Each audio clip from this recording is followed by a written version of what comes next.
नमस्कार दोस्तों, AICC preparation के यूट्यूब चैनल आपसे का स्वागत है। दोस्तों हम लोग सी टेट 2024 में ईवीएस यानी कि पर्यावरण के बारे में पढ़ रहे थे। पिछले 2 दिन से क्लासेस नहीं आ रही थी क्योंकि दिवाली की छुट्टियां थी। अब हम लोग क्लासेस कंटिन्यू होंगी। तो पिछली वीडियो में मैंने आपको बताया था जैसे कि पर्यावरण क्या है, पर्यावरण की अवधारणा तथा पर्यावरण के क्षेत्र के विषय हम लोगों ने डिस्कस कर लिया था। बिल्कुल सिलेबस वाइज, टॉपिक वाइज एक एक टर्म को आपको क्लियर करते हुए चल रहे हैं और एक एक चीज को आपको अच्छे से समझाएंगे। आज का जो हमारा टॉपिक है वो है सिग्निफिकेंस ऑफ ईवीएस, यानी कि जो नेक्स्ट टर्म है सिग्निफिकेंस ऑफ ईवीएस, पर्यावरण का महत्व। ठीक है, आज का जो हमारा टॉपिक है वो है पर्यावरण, पर्यावरण का महत्व। देखिए ये टॉपिक देखने में तो आपको ऐसा लग रहा होगा जैसे इंपॉर्टेंट नहीं है, इसमें क्या है, बट क्या है कि ये जो आपका ईवीएस है, ईवीएस में प्रॉब्लम ये है कि आपको यहां से साइकोलॉजी यानी कि पेडागोजी के क्वेश्चन बनते हैं, जो आपको इन जैसे टॉपिक्स को जिनको हल्के में लेके हम लोग निकल जाते हैं, यही हमको फंसाता है। तो हमको फंसना नहीं है, एक एक चीज को अच्छे समझते हुए निकलना है। सिग्निफिकेंस ऑफ ईवीएस यानी कि पर्यावरण का महत्व क्या है, इसको हम समझते हैं। जैसे क्लास 10 हो गया, क्लास 11 हो गया, 12 हो गया, उसमें पर्यावरण के महत्व के बारे में हम लिख देते हैं कि हाँ इसलिए होना चाहिए, ये चीजें प्रदूषित ना हो, जीव जंतु बचे रहे, दुनिया भर का तमाम भर का एक पन्ना का हम लेख लिख के चले आएंगे। वही चीज यहां पर भी है, लेकिन इसको थोड़ा सा मॉडिफाइड करके हमको समझना पड़ेगा। जैसे पहला चीज तो ये है, पर्यावरण कोई देखिए अलग विषय नहीं है। पर्यावरण है क्या? पर्यावरण विज्ञान प्लस सामाजिक विज्ञान या सामाजिक विषय या सोशल चीजें प्लस सांस्कृतिक जो भी चीजें हैं, सांस्कृतिक विषय और प्लस प्राकृतिक विषय प्लस प्राकृतिक मुद्दे, समझ लीजिए, विषय छोड़िए। देखिए क्या होता है, पर्यावरण मतलब जैसे विज्ञान। पहली चीज, विज्ञान की जितनी भी चीजें हैं, फिजिक्स केमिस्ट्री बायोलॉजी सब ले लीजिए, सब की सब चीजों में क्या परिवर्तन हो रहा है, कैसे हो रहा है, और उन परिवर्तन के कारण क्या क्या इफेक्ट हो रहा है हमारे पृथ्वी के वातावरण में या वायुमंडल में या धरती पर, इन सब चीजों को हम विज्ञान में सम्मिलित करते हैं। जैसे अगर मोटा मोटा कहें, अभी दिवाली गई है तो अन्य दिनों की अपेक्षा आपके गांव में उस दिन धड़ाम धुड़ूम ज्यादा हो रहा था। तो ये जो धड़ाम धुड़ूम होता है, इसकी वजह से कहीं ना कहीं आप मानेंगे कि जो कानों पे पर्दे हैं या आवाज उस दिन ज्यादा हो रही थी। तो इसी को हम लोग कहते हैं ध्वनि दूषण। ठीक है, ध्वनि प्रदूषण। कोई जानवर मर गया, आपने खेत में फेंक दिया, उसकी दुर्गंध आसपास पूरी फैल रही है, जिससे लोगों को सांस लेने में तकलीफ हो रही है। तो ये क्या हो जाती है, ये आपका वायु प्रदूषण जो कि आएगा बायोलॉजी के अंतर्गत, क्योंकि जीव मरा हुआ है। ऐसे ही अगर हम केमिस्ट्री की बात करें तो जैसे हॉस्पिटल वगैरह हो गए, जहां पे ऑर्गन्स का है या ऑपरेशन के जो कचरे हैं या दवाओं की जो विषैली दवाएं हैं, उनको फेंक दिया जाता है, जो वातावरण को दूषित करते हैं। तो मोटा मोटा कहा जाए, विज्ञान का डायरेक्टली रोल है किसमें, एनवायरमेंट को या एनवायरमेंट को डिस्टर्ब करने में, वातावरण को प्रदूषित करने में। समाज का तो बहुत बड़ा रोल है, समाज यानी कि सोशलिज्म है, बहुत बड़ा ज्यादा रोल है। पेड़ की कटाई हो रही है, जहां नहीं तहीं छेद करके पानी निकाल दे रहे हैं। तो हर तरह से हम लोग कहीं ना कहीं अपने इन्वायरमेंट को, अपना जो प्राकृतिक परिदृश्य है, उसको नुकसान पहुंचा रहे हैं। संस्कृति की बात की जाए तो संस्कृति जो है, जैसे हमारी विरासत में जो बिल्डिंगें वगैरह हैं, या हमारे संस्कृति में जो बायो रिजर्व है, जो राष्ट्रीय पार्क हैं, उनका भी नुकसान हो रहा है।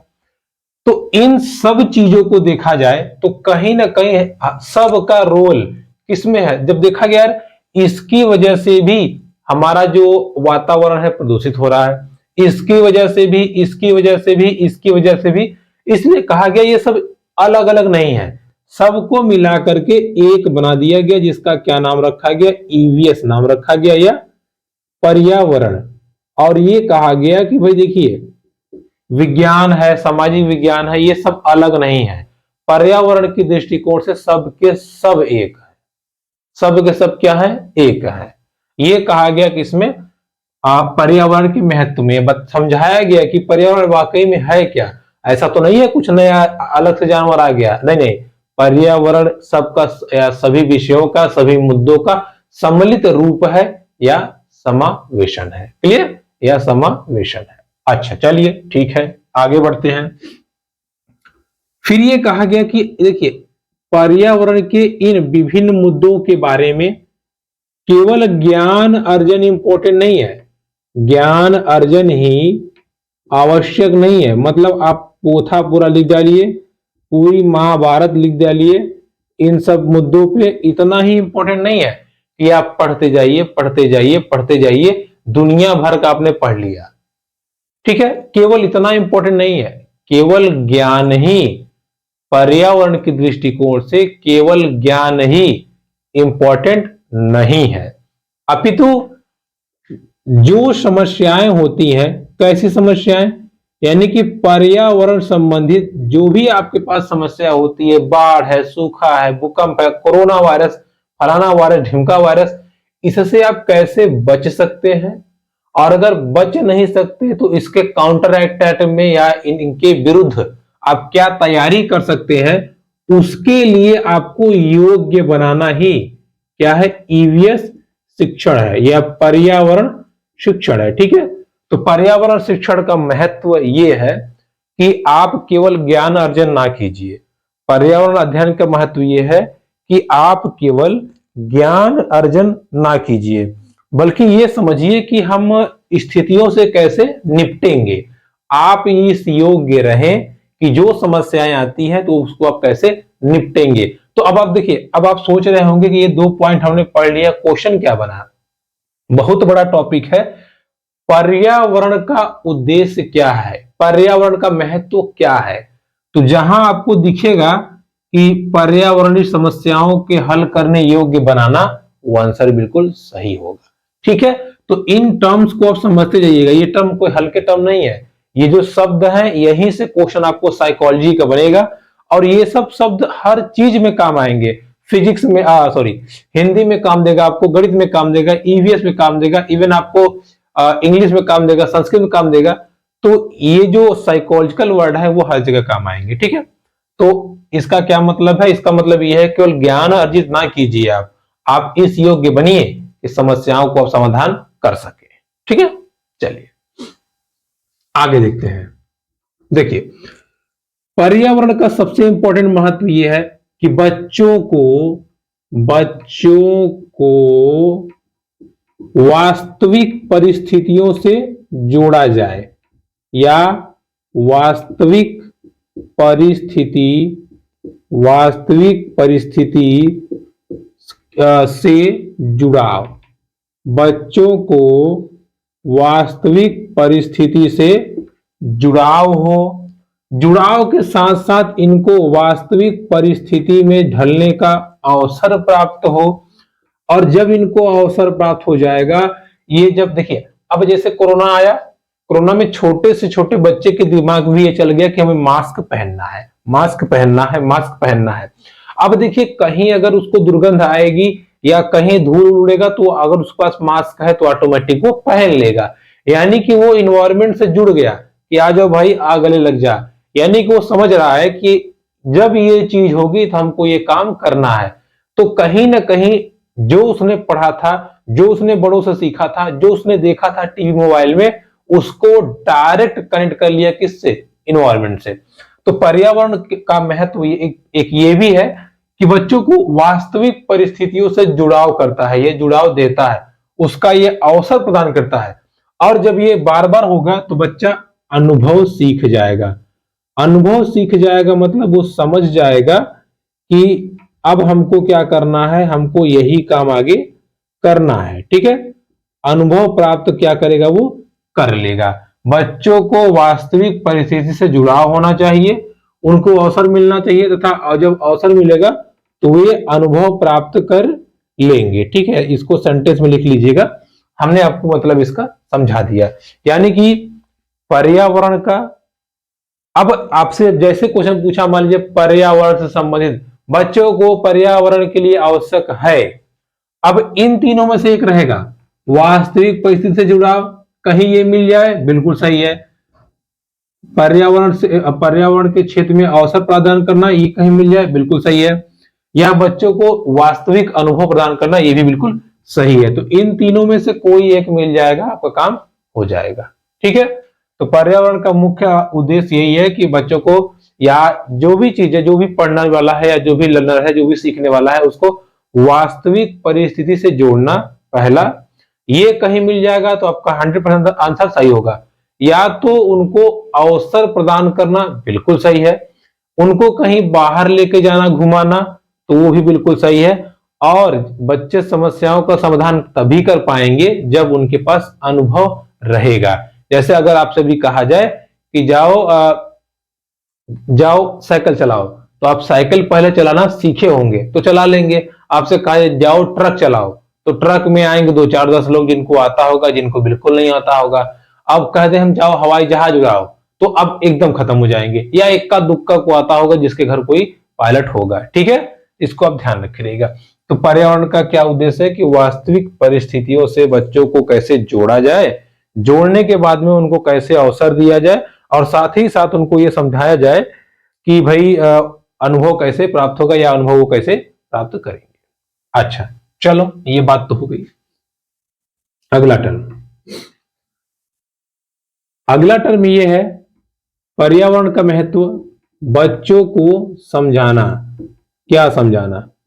बच्चों को ईवीएस का महत्व बताना या ईवीएस के महत्व को समझाना कि ह्यूमन मतलब हम लोग, और पर्यावरण निर्भरता क्या है। निर्भरता मीन्स, देखिए अब पर्यावरण का महत्व ये है, पर्यावरण अगर कोई सीख रहा है, कोई पढ़ रहा है, तो उसका महत्व ये है कि बच्चों को ये समझाना कि पर्यावरण के बगैर ह्यूमन लाइफ इंपॉर्टेंट है, मतलब ह्यूमन लाइफ का कोई वैल्यू नहीं है, और ह्यूमन लाइफ के बगैर पर्यावरण का वैल्यू नहीं है। एक तरह से देखा जाए मोटा मोटा, तो अगर मानव है तो पशु पक्षी है, तो हमारा इन्वायरमेंट भी होना चाहिए। अगर पर्यावरण संतुलन गड़बड़ाया तो इनका भी अस्तित्व खतरे में आ जाएगा।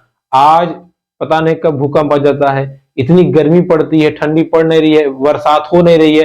क्यों नहीं हो रहा है? क्योंकि हमने इतनी अंधाधुंध पेड़ों की कटाई की है, जिसकी वजह से इन्वायरमेंट डिसबैलेंस हो गया है। उसको सुधारने की बहुत बहुत आवश्यकता है। ठीक है, आगे देखिए, पर्यावरण कर के सीखने पे बल देता है। ठीक है, कर के सीखने पर बल देता है, यानी कि पर्यावरण कहता है कि हर चीज को पहले करो फिर सीखो, ऐसा नहीं है देख के सीख लो। ठीक है, हर काम को करके सीखने पे बल देता है।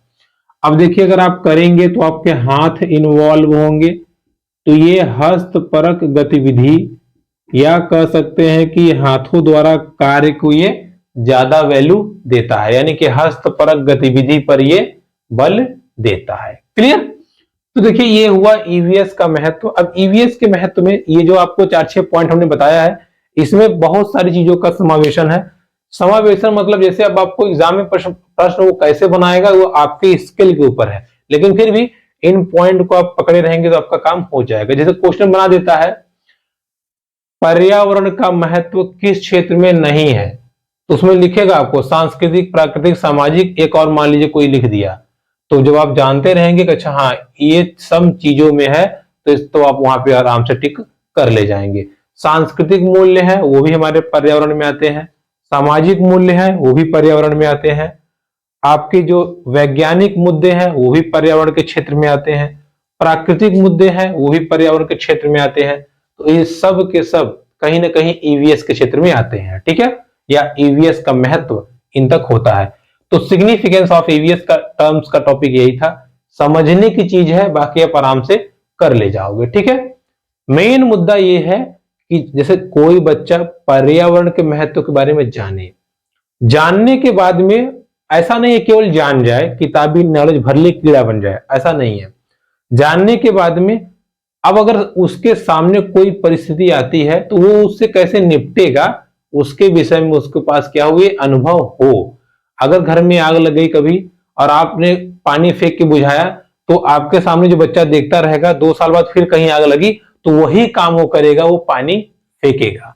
ठीक है, क्योंकि उसको पता है कि ऐसा हुआ था तो मेरे बड़े ने ऐसा किया था तो हम भी ऐसा करेंगे। क्लियर, इसको आप ध्यान रखिएगा। फिर वही है, अब आपने क्या किया, जैसे आपने पानी फेंका तो बच्चा भी फेंकने लगेगा, यानी बच्चा इन्वायरमेंट से जुड़ गया, उसको समझ में आ गया कि जब आग लगेगी तो हमको पानी फेंकना है, वो डायरेक्ट अटैच हो गया इन्वायरमेंट से। ठीक है, तो वास्तविक परिस्थिति से जोड़ना भी पर्यावरण के महत्व के अंतर्गत आता है। फिर मैंने आपको बता दिया कि बच्चों को समझाना कि पर्यावरण की इंपॉर्टेंस क्या है। ठीक है, तो ये था हमारा टर्म्स, कौन था, पर्यावरण का महत्व। देखिए ये सब चीजें जो है छोटी मोटी हैं, यहां से क्वेश्चन आपको बनते ही बनते हैं। तो जब हम लोग पेपर सॉल्व करेंगे तो आपको समझाएंगे कि देखिए यहाँ पे क्या कह रहा है, वो पर्यावरण का क्या महत्व है उसको समझाएंगे। अब हम बढ़ते हैं, हमारा अगला जो टॉपिक है एकीकृत पर्यावरण, इंटीग्रेटेड ईवीएस। देखिए ये भी आप पढ़ चुके हो, बस थोड़ा सा हमें मॉडिफाइड करना है। देखिए एकीकृत पर्यावरण, एकदम परेशान न होइएगा, फालतू ज्ञान बढ़ाने से कोई मतलब नहीं, हमें केवल मार्क्स लेना है तो हम मार्क्स अच्छे से ले लेंगे। देखिए इंटीग्रेटेड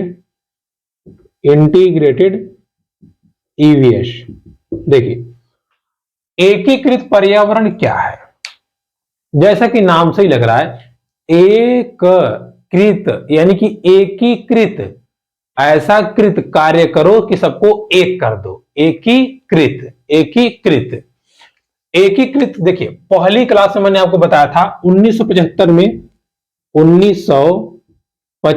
में जब राष्ट्रीय 1975 में जब राष्ट्रीय शिक्षा समिति, राष्ट्रीय शिक्षा समिति, देखिए यही सब समझेंगे। 1975 में राष्ट्रीय शिक्षा नीति ने क्या कहा था, अगर आपको याद होगा, नहीं याद है हम रिवाइंड कर देते हैं। 1975 में राष्ट्रीय शिक्षा नीति ने कहा था कि भैया क्लास 1+2, क्लास 1 और 2 को हम जो ईवीएस पढ़ाएंगे वो ईवीएस पढ़ाएंगे सामाजिक प्लस प्राकृतिक दृष्टिकोण से, यानी कि सामाजिक और प्राकृतिक दृष्टिकोण से हम ईवीएस पढ़ाएंगे, किसको, 1 और 2 को। फिर उन्होंने कहा था क्लास 3 और 4 को हम पढ़ाएंगे ईवीएस पार्ट 1 और ईवीएस पार्ट 2, यानी कि 3 के लिए ईवीएस पार्ट 1, 4 के लिए ईवीएस पार्ट 2। ईवीएस पार्ट 1 में था विज्ञान और ईवीएस पार्ट 2 में था सामाजिक मुद्दे या सामाजिक विषय। ठीक है, अब सोचिए कक्षा 1 में बच्चा ये पढ़ रहा है, ये पढ़ रहा है, कक्षा 2 में ये पढ़ेगा, कक्षा 3 में ये पढ़ेगा, पागल नहीं हो जाएगा। तो इस चीज को जब एनसीएफ 2000 ने सुधारा, उसने कहा ये देखो, ये जो फालतू तुम्हारा विज्ञान है प्लस तुम्हारा फालतू जो तुम्हारा प्राकृतिक मुद्दे हैं प्लस फालतू जो तुम्हारा सामाजिक विषय चल रहा है, इन सबको मारो गोली, और इन सबको गोली मार के जूता मार के बाहर फेंको, और एक पुस्तक चलाओ ईवीएस यानी कि इन्वायरमेंट का, जिसका नाम होगा आसपास, और एनसीईआरटी तभी से यही बुक चलाती है। अब आप सोचिए, सामाजिक मुद्दों को गोली मारो, सांस्कृतिक मुद्दों को गोली मारो, पर्यावरण मुद्दे को गोली मारो, विज्ञान को तोप मार दो, साले को गोला मार दो, और सबको हटाओ। इन सब को हटा करके केवल एक पुस्तक आसपास या पर्यावरण अध्ययन की केवल एक पुस्तक जारी किया गया या चलाया गया, और इसी चीज को कहते हैं एकीकृत पर्यावरण, इंटीग्रेटेड ईवीएस। तो एकीकृत पर्यावरण का केवल एक ही उद्देश्य है, पूरे के पूरे पाठ्यक्रम को समावेशित कर दो, समाहित कर दो केवल एक बुक में, और बच्चा जानता रहे कि ये ना तो विज्ञान है, ना तो सामाजिक विज्ञान है, ना सांस्कृतिक टर्म्स है, ना प्राकृतिक टर्म्स है, ये कुछ नहीं है, ये क्या है, पर्यावरण अध्ययन है। ठीक है, ईवीएस है। क्लियर? तो ये हमारा है इंटीग्रेटेड ईवीएस। अब देखिए, फालतू आपको डिफिनेशन नहीं जाननी है, आपको कुछ मतलब जानना है। आपसे पेपर में पूछेगा कि वर्तमान पर्यावरण का पाठ्यक्रम किस टर्म पर आधारित है, तो अगर एकीकृत मिल गया तो आप तुरंत मारिएगा टिक, खटाक से, कोई दिक्कत नहीं होगा। समझ में आ गया ना? एकीकृत मतलब समझ में आपको आ गया? जैसे एक बाल्टी पानी आप कुआं से लाइए, एक बाल्टी पानी आप लाइए हैंडपंप से, एक बाल्टी पानी लाइए गढ़ही से, एक बाल्टी पानी लाइए नर्दा से, और सबको मिलाकर होली में उलट दीजिए। तो जब आपने मिलाया तो ये हो गया एकीकृत। ठीक है, तो ये बात हो गई, छोटी सी बात थी एकीकृत ईवीएस के विषय में। अब देखिए, ये जो एकीकृत ईवीएस है, देखिए यहीं से हमारा अगला टर्म निकलेगा। अगर आपने देखा होगा तो एकीकृत पर्यावरण के अंतर्गत हमने देखिए क्या देखा था। एकीकृत पर्यावरण के अंदर हमने देखा सांस्कृतिक मुद्दों को एक किया गया, सांस्कृतिक मुद्दों को एक किया गया, प्लस सामाजिक मुद्दों को एक किया गया, सामाजिक मुद्दों को एक किया गया। देखिए, अब ये जो प्लस मूल्य, मूल्य मतलब वही वैल्यू, इन सबको एक किया गया। तो अगर एक तरह से देखा जाए, ये देखिए सांस्कृतिक, सामाजिक और मूल्य, इन सब को देखा जाए, पूरी तरीके से मिलाया जाए तो ये होंगे सामाजिक तथ्य, सामाजिक तथ्य, प्लस जैसे वायु हो गया, इसका प्रदूषण, जल हो गया, प्लस प्रकृति का प्रदूषण हो गया। इन सबको देखा जाए, इन सबको देखा जाए तो ये हो गए भौतिक परिवेश या भौतिक तथ्य। अब बात को समझिएगा, जब सामाजिक तथ्यों का या सामाजिक पहलुओं का भौतिक तथ्यों के साथ, सामाजिक पहलुओं का भौतिक तथ्यों के साथ अध्ययन करना प्रारंभ कर दिया जाए, या अध्ययन किया जाए, या अंतःक्रिया की जाए, तो यही हमारा क्या है, यही हमारा है पर्यावरण अध्ययन। पर्यावरण अध्ययन यानी कि इन्वायरमेंट स्टडीज। क्या है भैया? इन्वायरमेंट स्टडीज, पर्यावरण अध्ययन।